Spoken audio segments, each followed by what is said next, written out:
Hello friends, कैसे हैं आप सब। आशा करते हैं आप लोग स्वस्थ मस्त तंदुरुस्त होंगे। तो यहाँ पर इस वीडियो के माध्यम से हम जो है साइंस साइड वालों की जो सामान्य हिंदी होती है उनका जो है समाधान लेकर आए हैं। तो यह जो है प्रतिदर्श प्रश्न पत्र 23-24 है, यानी कि 2024 बोर्ड एग्जाम जो फरवरी में आयोजित होने वाला है उसमें ऐसा ही पेपर आपका आएगा। यह क्वेश्चन ना आए वो अलग बात है, लेकिन प्रश्न पत्र सेम एज ऐसा ही रहेगा। तो इस वीडियो को आप पूरा जरूर देखें बिना स्किप किए हुए। क्योंकि जो टॉपिक कटे हैं, जो ऐड हुए हैं, उन सब का पता इसमें आपको चल जाएगा, ठीक है। और इसका पूरा समाधान हम आपको यहाँ देने वाले हैं। तो चलिए देखते हैं। तो यहाँ पर आपको 100 मार्क्स 3 घंटे 15 मिनट टाइमिंग दी जाती है, ठीक। और 15 मिनट जो है परीक्षार्थियों को प्रश्न पत्र पढ़ने के लिए निर्धारित होता है और यह 2 खंडों में विभाजित है, खंड का खंड ख, ठीक। तो चलिए देखते हैं। तो यहाँ पर जो है हिंदी गद्य साहित्य का इतिहास, पद्य साहित्य का इतिहास हमने आपको वीडियो ऑलरेडी प्रोवाइड कर दिया है, तो उसको जाकर देख लीजिए। वहीं से ये सभी क्वेश्चन आए हैं जो 10 नंबर ऑब्जेक्टिव आते हैं। तो यहाँ पहला प्रश्न है, वैसे हम थोड़ा स्पीड में चलेंगे, ठीक है, क्योंकि सॉल्यूशन देना है, कुछ करना नहीं है। शिक्षा का उद्देश्य निबंध के लेखक कौन है? तो शिक्षा का उद्देश्य निबंध के लेखक जो है डॉक्टर संपूर्णानंद हैं, ठीक। नेक्स्ट है लल्लू लाल की रचना कौन सी है? तो लल्लू लाल की रचना जो है वह प्रेम सागर है। क्या है? प्रेम सागर है। और जो सुख सागर है, ठीक है, यह मुंशी सदाशुख लाल की है। परीक्षा गुरु लाला श्रीनिवास दास जी की है। रानी केतकी की कहानी इंसान खां की रचना है, ठीक। नेक्स्ट है पर्दा कहानी के लेखक कौन है? तो यशपाल जी हैं, ठीक है। चलिए आगे बढ़ते हैं। यहाँ पर देखिए आवारा मसीहा के रचनाकार कौन है? तो आवारा मसीहा के जो रचनाकार हैं विष्णु प्रभाकर जी हैं, ठीक है। आवारा मसीहा एक प्रकार की जीवनी है। नेक्स्ट है बाणभट्ट की आत्मकथा के लेखक कौन है? तो बाणभट्ट की आत्मकथा के लेखक जो है वह हजारी प्रसाद द्विवेदी जी हैं, ठीक है। कौन है? हजारी प्रसाद द्विवेदी जी। नेक्स्ट क्वेश्चन देखिए, दूसरा प्रश्न आ जाता है, ठीक है। 5 गद्य का कंप्लीट हो गया, पद्य का हम आते हैं। कामायनी किस युग की रचना है? तो जो कामायनी है वह छायावादी युग की रचना है, क्योंकि जो आपके जयशंकर प्रसाद जी हैं ये छायावादी युग के कवि हैं, इसलिए यह छायावादी युग की रचना है। वो भी कामायनी एक महाकाव्य है। क्या है? महाकाव्य है। और इसमें जो है कुल 15 सर्ग हैं, ठीक है, 15 सर्ग हैं, ठीक। और इसमें जो पहला सर्ग है वह चिंता का है। कौन सा सर्ग है? चिंता का सर्ग है। और जो आखिरी सर्ग है वह जो है आनंद का सर्ग है। तो यह पॉइंट भी आप याद रखिएगा, क्योंकि पूछ लिया जाता है कभी कभी, तो इसलिए जो है इसको मिस्टेक नहीं करेंगे। उसके बाद देखिए नेक्स्ट है कि निम्नलिखित कवियों में से कौन प्रगतिवादी युग का कवि है?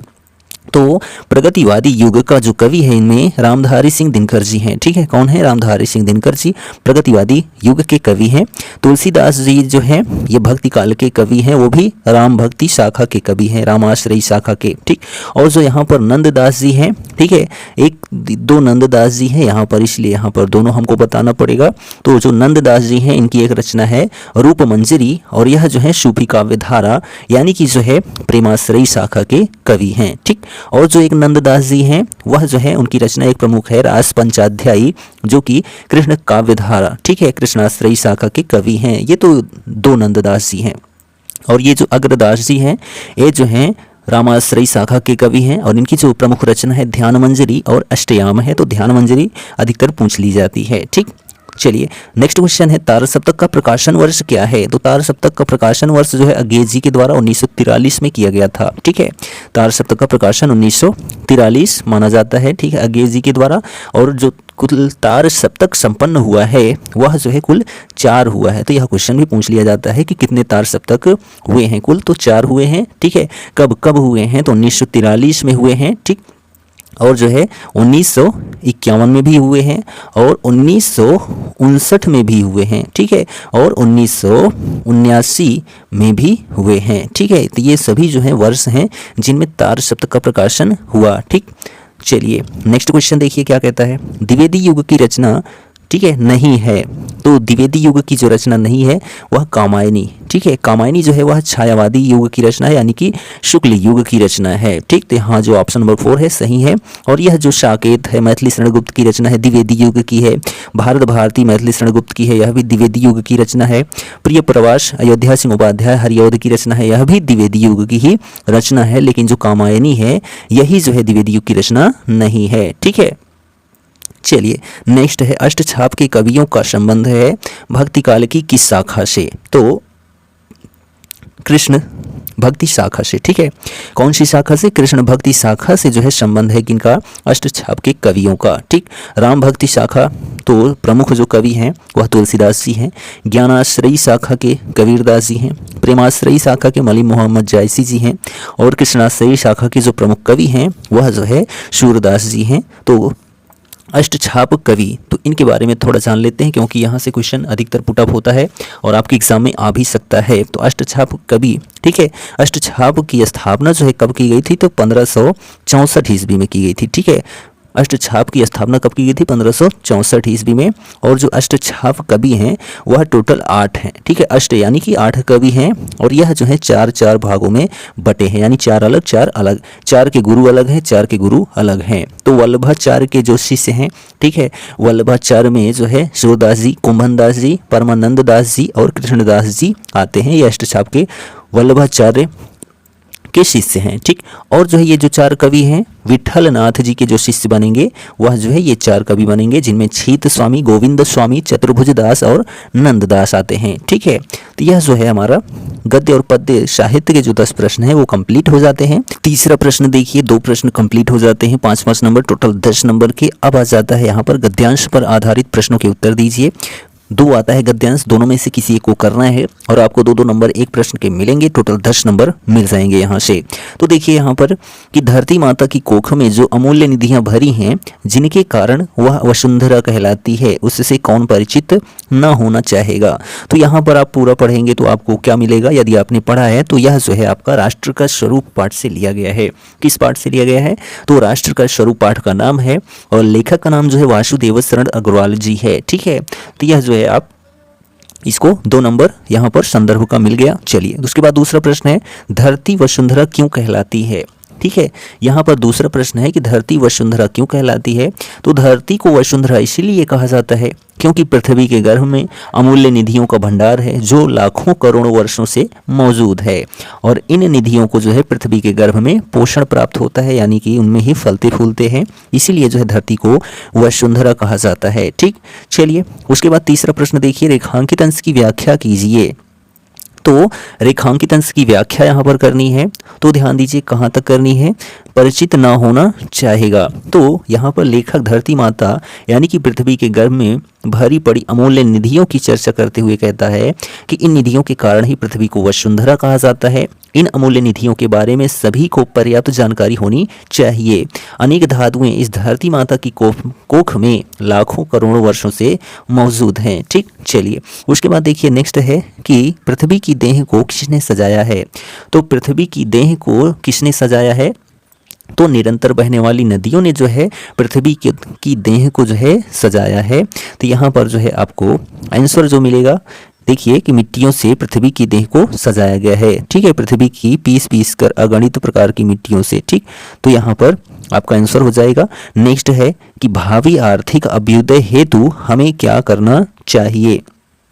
ठीक है, क्या क्वेश्चन है? भावी आर्थिक अभ्युदय हेतु हमें क्या करना चाहिए? तो हमारे भावी आर्थिक अभ्युदय के लिए इन सब की जांच पड़ताल करनी आवश्यक है, यानी कि जो भी चीज़ें धरती के गर्भ में हैं, धरती के ऊपर हैं, कहीं भी हैं, उन सब की जांच पड़ताल करनी चाहिए। तो यह हमारे भावी आर्थिक अभ्युदय के लिए बहुत ही ज़रूरी होता है। ठीक, चलिए उसके बाद देखिए अथवा करके जो दूसरा है, तो हमने एक का तो आंसर दे दिया, इसका भी देख लेते हैं। अशोक का फूल उसी मस्ती में हंस रहा है, पुराने चित्र से इसे देखने वाला उदास होता है। ठीक, तो यहाँ पर अशोक का फूल आ गया तो आपको पता चल गया कि यह कौन सा पाठ है। तो पाठ का नाम क्या लिखेंगे संदर्भ में? कि पाठ का नाम लिखेंगे अशोक के फूल। ठीक, और लेखक का नाम लिखेंगे डॉक्टर हजारी प्रसाद द्विवेदी लिखेंगे। दूसरा प्रश्न है रेखांकित अंश की व्याख्या कीजिए। तो यहाँ पर रेखांकित अंश की व्याख्या हम यदि करते हैं तो लेखक कहता है कि पांडित्य अर्थात विद्वता भी एक प्रकार का भार होता है। यह जितनी भारी होती है उतनी ही तेजी से मनुष्य को डुबोती है। विद्वता जो है अहंकार को जन्म देती है और अहंकार मनुष्य के विनाश का कारण होता है।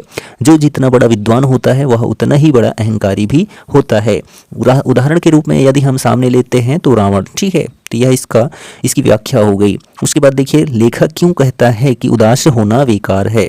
उदास होना इसलिए बेकार है, लेखक जो कहता है कि उदास होना इसलिए बेकार है क्योंकि आनंद प्राप्त करना है तो अपने ढंग से ही प्राप्त हो सकता है, किसी दूसरे से नहीं। इसलिए गहराई में जाने की कोई आवश्यकता नहीं है। आप जितनी गहराई में जाएंगे उतना ही आपको कष्ट मिलेगा, सुख यानी कि आनंद की प्राप्ति नहीं होगी। ठीक है, चलिए उसके बाद चौथा प्रश्न है गद्यांश का भाव स्पष्ट कीजिए।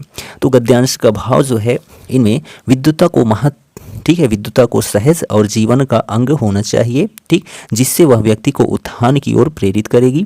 प्रत्येक स्थिति में जो है संभाव से रहना चाहिए। ठीक, नेक्स्ट प्रश्न है गद्यांश की भाषा शैली की विशेषताएं लिखिए। तो गद्यांश की जो भाषा शैली है, भाषा सरल, सहज एवं खड़ी बोली है और शैली जो है वर्णनात्मक रूप में प्रयुक्त की गई है। ठीक, तो यह सभी पांचों का प्रश्न का उत्तर हो गया, टोटल 10 नंबर प्राप्त हो गया।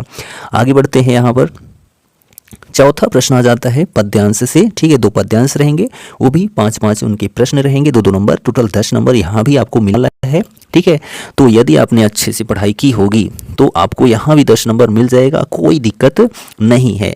आपको दिक्कत हो रही है वो अलग बात है, लेकिन दिक्कत नहीं होती है। ठीक है, तो यहाँ पर देखिए दुर्बलता का ही चिन्ह विशेष शपथ है, पर अबला जन के लिए कौन सा पथ है। यदि मैं उकसाई गई भरत से हूँ तो पति समान ही पुत्र सुप स्वयं पुत्र भी खोऊं। ठहरो मत रोको मुझे कहूँ सो सुन लो, पाओ यदि उसमें सार उसे सब चुन लो। करके पहाड़ सा पाप मौन रह जाऊं, राई भर भी अनुताप न करने पाऊं। तो यह जो है पद्यांश है, किस पाठ से लिया गया तो आपको पता चल गया। तो उपर्युक्त पद्यांश का संदर्भ, तो संदर्भ में हम लिखेंगे क्या कि प्रयुक्त कविता या उपर्युक्त कविता का नाम जो है क्या लिखेंगे, कैकेयी का अनुताप। ठीक, और कवि का नाम क्या लिखेंगे, तो कवि का नाम लिख देंगे हम मैथिली शरण गुप्त, और यह जो है साकेत महाकाव्य से लिया गया है। ठीक, दूसरा प्रश्न है रेखांकित अंश की व्याख्या कीजिए। तो रेखांकित अंश की दुर्बलता का ही चिन्ह विशेष शपथ है, पर अबलाजन के लिए कौन सा पथ है, इसी की क्या करनी है, व्याख्या करनी है। तो यहाँ पर जो है कैकेयी भारत की सौगंध खाते हुए राम से कहती हैं क्या कि सौगंध खाने से व्यक्ति की दुर्बलता ही तो प्रकट होती है, परंतु स्त्रियों के लिए इसके अतिरिक्त अन्य कोई उपाय ही नहीं होता है।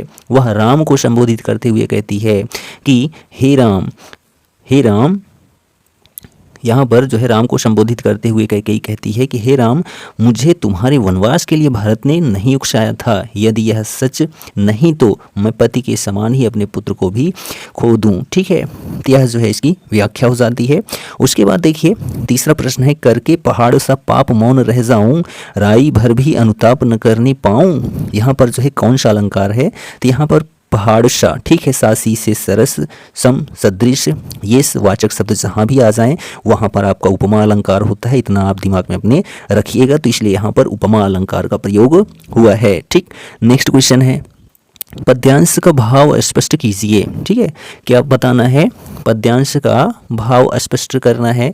तो यहाँ पर जो पद्यांश का भाव है क्या कि कैकेयी जो है पश्चाताप कर रही है। ठीक है, कैकेयी जो है वह पश्चाताप कर रही है और अपने बारे में यानी अपने को जो है बहुत ही लज्जित महसूस कर रही हैं। कौन, कैकेयी। ठीक है, तो यह जो है एक प्रकार से इसका भाव हो गया, यानी कैकेयी के द्वारा किए गए पश्चाताप से स्पष्ट हो गया था कि उसका हृदय जो है परिवर्तित हो गया है और उसके पश्चाताप को देख सभा में उपस्थित सभी लोगों की संवेदना उसके साथ थी, मानो सभासद सहित प्रकृति ने भी उसे अपराध के लिए क्षमा कर दिया हो। ठीक, उसके बाद देखिए यहाँ पर नेक्स्ट क्वेश्चन है कि भाषा की विशेषताएं बताओ। तो भाषा जो है इसमें कौन सी प्रयोग की गई है, तो भाषा परिष्कृत खड़ी बोली का प्रयोग हुआ है। ठीक, और जो छंद है मंदाक्रांता छंद है, शैली जो है प्रबंधात्मक शैली है। ठीक, और शब्द शक्ति जो है अभिधा एवं लक्षण का प्रयोग हुआ है। हो गया, यहाँ भी 2 नंबर आपको मिल जाएगा। चलिए आगे बढ़ते हैं। यहाँ पर नेक्स्ट क्वेश्चन देखिए क्या है कि लज्जाशीला पथिक महिला जो कहीं दृष्टि आए, होने दीना विकृत वचना तो न तू सुंदरी को तो जो थोड़ा सी श्रमिक वह हो गोद ले शांति खोना होठों की और कमल म्लानताएं मिटाना। तो यहाँ पर यदि आप इसको पढ़ते हैं तो आपको पता चल जाएगा यह पहले पाठ से लिया गया है और वह पाठ का नाम है पवन दूतिका। ठीक है, क्या नाम है? पवन दूतिका पाठ का नाम है और इसी पाठ से यह पद्यांश लिया गया है। ठीक, और इसको जो लिखा है, ठीक है, किसने लिखा है? तो अयोध्या सिंह उपाध्याय हरिऔध ने लिखा है इस पवन दूतिका को। ठीक है, तो यह संदर्भ हो गया।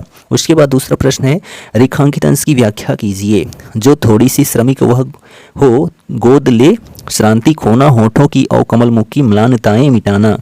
यहाँ पर जो है राधा पवन से कहती है यदि वह स्त्री जो रास्ते में है वह थोड़ी सी श्रमिक वह हो तो गोद ले शांति खोना। यदि वह थक गई हो तो उसको जो है अपनी गोद में लेकर उसकी थकान को दूर कर देना। ठीक है, होठों की और कमल मुख की म्लानताएं मिटाना। यदि उसके जो होंठ हैं, ठीक है, होंठ हैं सूख गए हों तो उन होठों को अपने सदृश यानी कमल के सदृश जो है दिखने वाले होठों को, मुख की जो मलिनता है, ठीक है, यानी गंदे हो गए हैं, सूख गए हैं, उन गंदे या सूखे हुए होठों पर जो है हरियाली ला देना, यानी उनकी मलिनता को हर लेना। यह जो है राधा पवन से कहती है। ठीक, उसके बाद देखिए नेक्स्ट है राधा लज्जाशील पथिक महिला के विषय में क्या कहना चाहती है।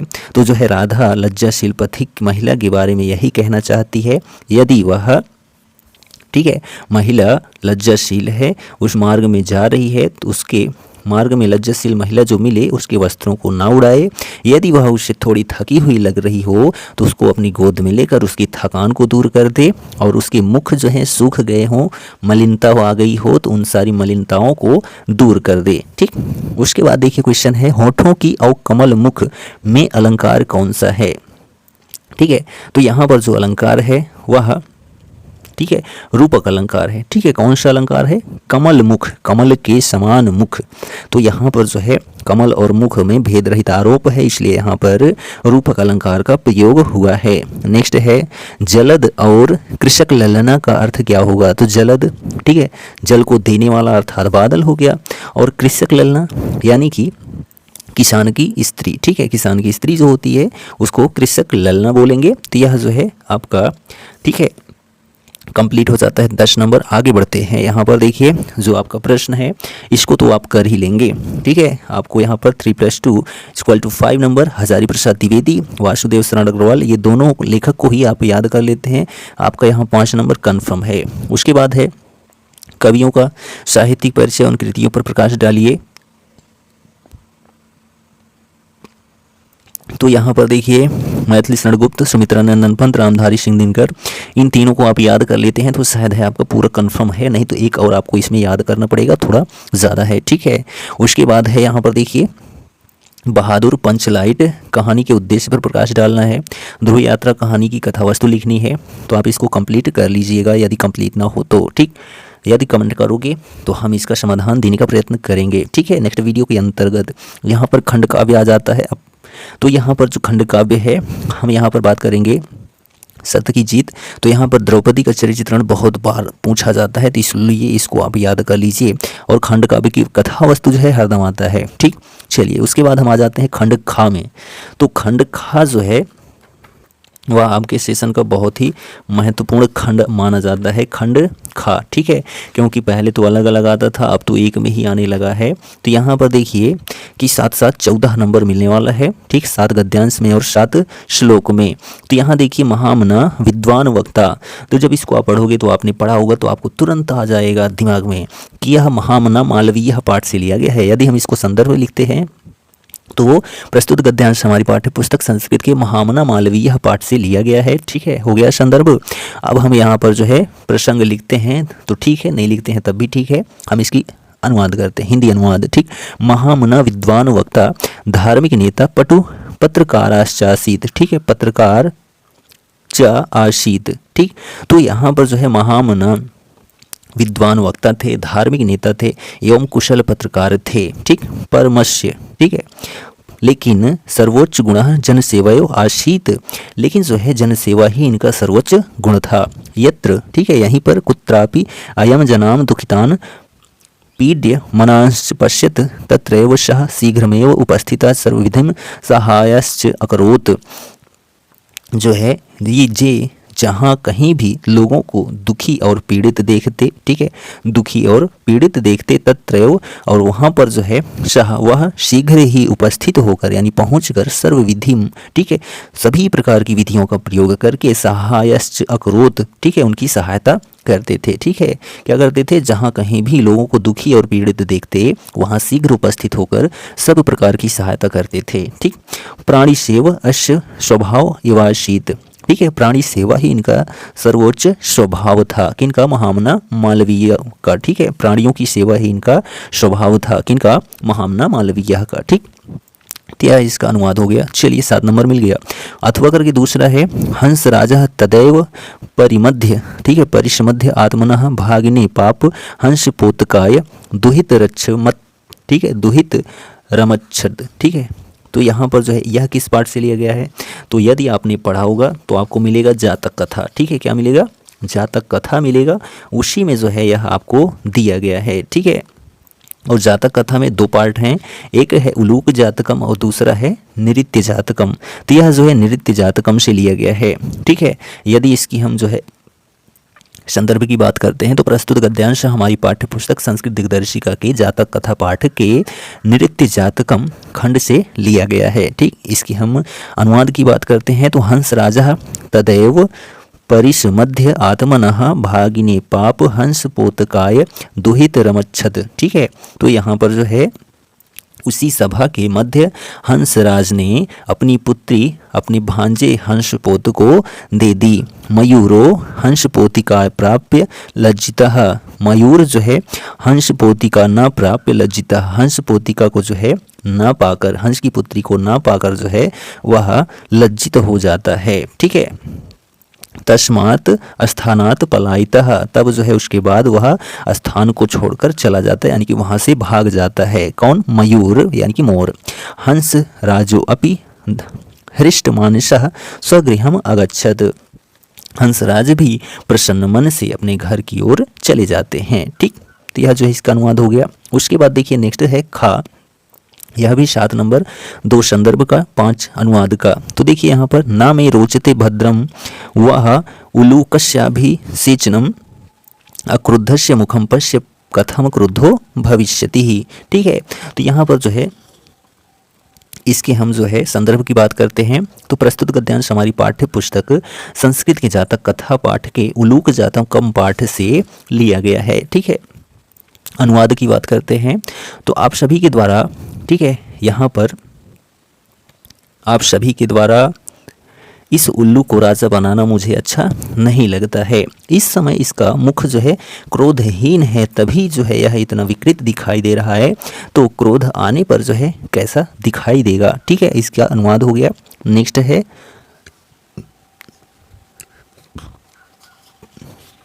दूसरा, देखिए क्या है, परोक्षे कार्यहंतारम प्रत्यक्षे प्रियवादिनम वर्जा एतादृशम मित्रम विषकुंभम पयो मुखम। ठीक है, यहाँ पर जो टाइपिंग हुई है थोड़ा इनमें मिस्टेक्स हुआ है। ठीक है, तो परोक्षे कार्यहंतारम प्रत्यक्षे प्रियवादिनम वर्जा एतादृशम मित्रम विषकुंभम पयो मुखम। तो देखिए इसकी पहले तो संदर्भ जान लेते हैं।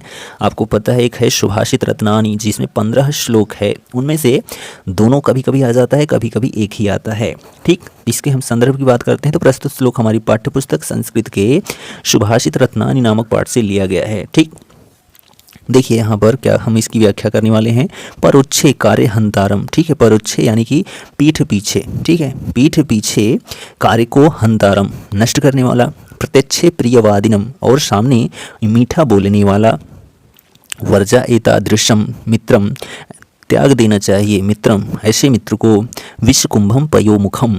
ठीक है, पय का मतलब दूध होता है या फिर जल आप मान लो, तो यहाँ पर हम दूध मानेंगे, जिसके मुख पर जो है दूध हो और जो घड़ा हो उसके अंदर क्या हो, विष हो।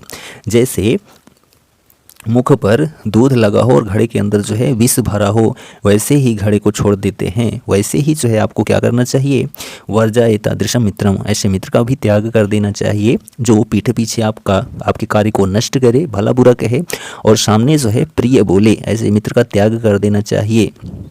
ठीक है।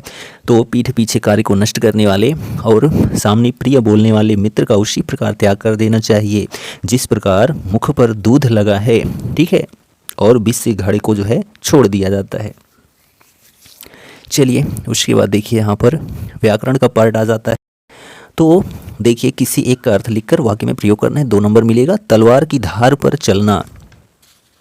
तो तलवार की धार पर चलना यानी कि जो है बहुत कठिन, ठीक है, अत्यधिक कठिन काम करना। टका सा जवाब देना यानी कि साफ इनकार कर देना। दाल में काला होना यानी कि जो है शंकित होना, ठीक है। नमक मिर्च लगाना यानी कि बढ़ा चढ़ाकर वर्णन करना। उसके बाद देखिए यहाँ पर यही पार्ट क्या किया गया है, ऐड किया गया है, ठीक है।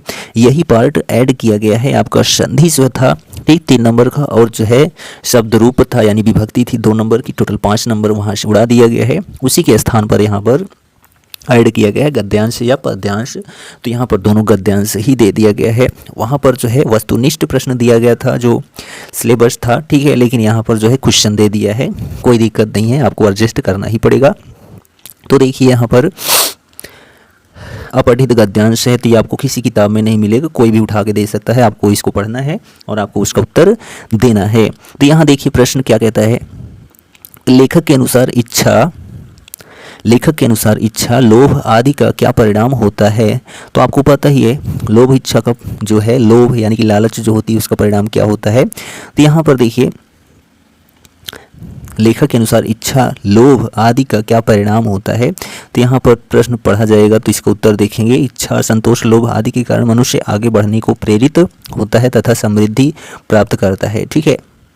यानी कि लेखक के अनुसार इच्छा लोभ आदि का जो परिणाम होता है वो आगे बढ़ने का, ठीक है, काम करता है, यानी कि समृद्धि को प्रदान करता है। हो गया आंसर। उसके बाद देखिए आदर्शों की रक्षा के लिए सत्पुरुष का क्या रुख होना चाहिए। तो यहाँ पर जब आप इसको पढ़ोगे तो आपको मिलकर सामने आएगा। सत्पुरुष कर्तव्य जो है भावना से प्रेरित होता है, आदर्शों से प्रेरणा प्राप्त करते हैं एवं निस्वार्थ एवं इच्छा मुक्ति होकर भी धीरे धीरे साहस पूर्वक कर्म करते हुए उन्नति का जो है स्वतः प्राप्त होता है, ठीक है। उन्नति का मार्ग स्वतः ही प्राप्त होता है। आदर्शों की कीमत पर आदर्शों को छोड़कर उन्नत पद पर प्राप्त करना सत्पुरुषों को जो है शोभा नहीं देता है, ठीक है। तो यहाँ पर जो है आपको थोड़ा मिस्टेक मिलेगा वाक्यों में, कोई दिक्कत नहीं है। उसके बाद देखिए इच्छाओं का उदात्तीकरण का क्या अर्थ है। इच्छाओं का उदात्तीकरण का मतलब यही है कि अपनी इच्छाओं को जो है अधिक ऊपर तक ले जाना। जैसे परोपकार की भावना आपके अंदर होनी चाहिए, समाज कल्याण होना चाहिए, ठीक है, और बहुत सारी भावनाएं जो होती हैं वही इच्छाओं के उदात्तीकरण का अर्थ होता है, ठीक। उसके बाद देखिए यहाँ पर अथवा करके गद्यांश ही दे दिया, जबकि यहाँ पर पद्यांश देना चाहिए था सिलेबस के अनुसार। तो यहाँ प्रश्न देखिए अप्रतिम मंच प्रस्तुति का अर्थ स्पष्ट कीजिए। अप्रतिम का मतलब अति सुंदर, ठीक है, अनुपम, ये अर्थ हो गया। मंच प्रस्तुति यानी कि एक प्रकार का नाटक, ठीक है। मंच प्रस्तुति एक प्रकार का नाटक ही होगा जहां पर मंच के द्वारा जो है प्रदर्शित किया जाएगा, यानी कि दिखाया जाएगा किसी घटना को। नेक्स्ट है नाटक को सामूहिक विधान क्यों कहा जाता है, ठीक है। तो नाटक को जो है सामूहिक विधान क्यों कहा जाता है, तो इसको हम लोग जब पढ़ेंगे तब पता चलेगा कि नाटक को जो है सामूहिक विधान क्यों कहा जाता है, ठीक है। तो यहाँ पर जो है देखिए कि सबसे प्रमुख बात तो यही है कि नाटक का शिल्प विधान एक सामूहिक विधान है जिसमें नाटककार के साथ साथ निदेशक विभिन्न अभिनेताओं का भरपूर सहयोग प्राप्त होता है। यानी कि जो है निदेशक और अभिनेताओं के, ठीक है, रहने पर ही कोई नाटक संपन्न किया जा सकता है, अन्यथा नहीं किया जा सकता, ठीक। उसके बाद तीसरा प्रश्न है कि किन के संवेद से, ठीक है, किनके संवेद प्रयास से नाटक की प्रस्तुति संभव होती है। तो निदेशक होगा, ठीक है, अभिनेता होंगे, दर्शक होंगे, ठीक, कहानी होगी, बहुत सारी चीज़ें होंगी, तभी जो है कोई नाटक की प्रस्तुति संभव हो सकती है, ठीक। चलिए उसके बाद देखिए यहाँ पर है क्या शब्द युग्म। तो वसन व्यसन का अर्थ क्या होता है। तो वसन यानी कि वस्त्र, व्यसन का मतलब आदत। तो यहाँ पर जो ऑप्शन नंबर आपका सी है वह करेक्ट हो जाता है, ठीक है। चलिए उसके बाद दूसरा है अम्बुज, अम्बुज, ठीक है। तो अम्बुद यानी कि देने वाला, पानी को देने वाला, ठीक है। अम्बुज यानी जन्म लेने वाला पानी में। तो यहाँ पर कमल और बादल हो जाएगा, ऑप्शन नंबर सी। उसके बाद देखिए एक शब्द के दो अर्थ लिखने हैं, ठीक है। यहाँ पर 4 दे दिए, चारों में से किसी एक का दो अर्थ लिखना, आराम से कर लोगे, ठीक। थोड़ा पढ़े ओढ़े रहे ना बस, और कुछ नहीं। अंबर, ठीक है, तो अंबर आप जानते ही हो क्या होता है, वस्त्र होता है, ठीक है, वस्त्र होता है। और क्या होता है, आकाश होता है, आकाश अंबर सुने हो ना, अंबर होता है, ठीक है। और एक प्रकार का इत्र भी होता है, क्या, अंबर। उसके बाद दूसरा है पट। पट का मतलब क्या होता है, ठीक है, कपड़ा होता है, ठीक, कपड़ा भी होता है। और जो है पट का मतलब चतुरता भी होती है, चतुर भी होता है, ठीक है। और एक पट का मतलब होता है घूंघट, ठीक है, घूंघट भी होता है पट का मतलब। उसके बाद है देखिए विधि। विधि का मतलब होता है तरीका, क्या होता है, तरीका। ब्रह्मा भी होता है, विधि का मतलब जो है ब्रह्मा भी होता है, ठीक है। कानून भी होता है, विधि का मतलब कानून भी होता है। विधि का मतलब भाग्य भी होता है, ठीक है। विधि का मतलब जो है प्रकार भी होता है। तो ये सारे चीज़ें होती हैं। उसके बाद है नाग। तो नाग का एक अर्थ होता है पर्वत, ठीक है। और एक जो होता है वह सांप होता है, ठीक। और एक जो है हाथी भी होता है। नाग का अर्थ जो है हाथी भी होता है, शीशा भी होता है, ठीक है, क्या होता है, शीशा भी होता है, ठीक। और बादल भी होता है नाग का अर्थ। और जो है बहुत सारी चीज़ें होती हैं। चलिए उसके बाद देखिए यहाँ पर शब्द का चयन करके, ठीक है, अनेक शब्दों के लिए एक शब्द। जो आंखों के सामने हो उसको क्या बोलेंगे, प्रत्यक्ष बोलेंगे। और क्या बोलेंगे, और कुछ नहीं बोलेंगे। जानने की इच्छा रखने वाले को क्या बोलते हैं, जिज्ञासु बोलते हैं। और क्या बोलते हैं, और कुछ बोलते हैं, नहीं बोलते, ठीक है, जिज्ञासु। चलिए उसके बाद देखिए आगे बढ़ते हैं। तो देखिए यहाँ पर है 2 वाक्यों को शुद्ध करके लिखना है। तुम तो कुर्सी पर बैठे हैं, ठीक है। तो यहाँ पर हो जाएगा तुम तो कुर्सी पर बैठे हो, ठीक है, या तुम कुर्सी पर बैठे हो। तो ये आंसर हो गया। इस सरोवर में अनेकों कमल खिले हैं, नहीं, इस सरोवर में अनेक कमल खिले हैं, ठीक है, क्या हो जाएगा, अनेक कमल खिले हैं, बस, ठीक। उसके बाद है सम्मेलन में कवयित्री ने भाग लिया है। तो यहाँ पर कवयित्री होगा, ठीक है, कवयित्री। तो यह जो है रूप सही है, ये वाला गलत है, ठीक। उसके बाद है कृपया अनुमोदन करने की कृपा करें। तो यहाँ पर एक कृपा है, ये 2 कृपा है, इसलिए भी गलत हो गया। तो यहाँ पर एक ही कृपा करो, कृपया अनुमोदन करने की कृपा करें, अनुमोदन करें, ठीक है, ऐसा हो सकता है, कृपया अनुमोदन करें या फिर अनुमोदन करने की कृपा करें, तब ये आपका सही हो पाएगा, ठीक। उसके बाद देखिए वीरस हास्यरस का स्थायी भाव, ठीक है, उदाहरण अथवा परिभाषा लिखना है। स्थायी भाव के साथ जो है उदाहरण चाहे लिखो चाहे परिभाषा लिखो, ठीक है। तो जब विभाव अनुभाव और संचारी भावों के संयोग से, ठीक है, उत्साह नामक अस्थायी भाव या हास्य नामक अस्थायी भाव जागृत होता है, तो वहाँ पर जो है वीरस होता है या हास्य रस होता है, हो गया, ठीक। उसके बाद है श्लेष अथवा जो है उत्प्रेक्षा अलंकार, दोहा और सोरठा। तो ये सारी चीज़ें पढ़ाई हैं, आप जो है अपना कर लीजिएगा। तो यहाँ पर टाइम बहुत ज़्यादा होते चला जा रहा है। यहाँ पर देखिए ये आपका प्रश्न पत्र है, ठीक है, प्रार्थना पत्र है, और यहाँ पर भी आवेदन पत्र है। तो संक्रामक बीमारी जो है, बीमारी से, ठीक है, गांव नगर शहर जो भी कस्बा हो वहाँ पर जो है किसी प्रकार की बीमारी आती है, ठीक है, समस्या जिसको बोलते हैं, तो समस्या पर आप कंप्लीट कर लीजिए, आपका बेस्ट है, आपको 6 नंबर मिल जाएगा, ठीक है। आप जो है नियुक्ति वाला चाहे छोड़ दीजिएगा, एक आवेदन वाला और एक जो है, ठीक है, 2 प्रार्थना पत्र याद कर लीजिएगा, बस बहुत है, ऋण से और समस्या से। उसके बाद देखिए यहाँ पर जो है क्या है, भाषा शैली पर निबंध रखना है, रूपरेखा आपको जरूर लिखनी है, बस ये पॉइंट आप जरूर याद रखिए, ठीक है। रूपरेखा के अंतर्गत जो भी आप हेडिंग डालेंगे उसको पहले शो कर दीजिए, उसके लिए आपको 2 नंबर मिलेगा, इसलिए बता रहा हूँ, और 7 नंबर उसका वर्णन करने पर मिलेगा, टोटल 9 नंबर मिलेगा। तो यहाँ पर देखिए जो भी निबंध दिया गया है बहुत ही ईजी दिया गया है, ठीक है, आप इनमें से एक आराम से कर सकते हो। तो यह जो हमारा सेशन है, ठीक है, सामान्य हिंदी का फुल सोल्यूशन का कंप्लीट हो गया। आपको वीडियो कैसा लगा कमेंट करके ज़रूर बताइए, ठीक है। यदि आपको वीडियो अच्छा लगा तो अपने दोस्तों में भी शेयर करना मत भूलें। यहाँ पर पूरा का पूरा जो है समाधान दिया गया, आपको अच्छा लगा होगा। यदि अच्छा लगा हो ना तो अपने दोस्तों में ज़रूर शेयर कर दो, क्योंकि उनको भी इस समाधान की आवश्यकता होगी, उनके भी दोस्त को समाधान की आवश्यकता होगी। तो वीडियो ना को पूरा देख लिया करियो और अपने दोस्तों में शेयर भी कर दिया करो, जिससे हमारा जो है वॉच टाइम कंप्लीट हो सके, ठीक है, जिसके लिए हम प्रयत्न कर रहे हैं, ठीक। आपसे तो हमने कुछ मांगा नहीं, केवल आपको वीडियो देखना है, आपके लिए ही मैंने बनाया है। तो मिलेंगे नेक्स्ट वीडियो में, तब तक के लिए जय हिंद।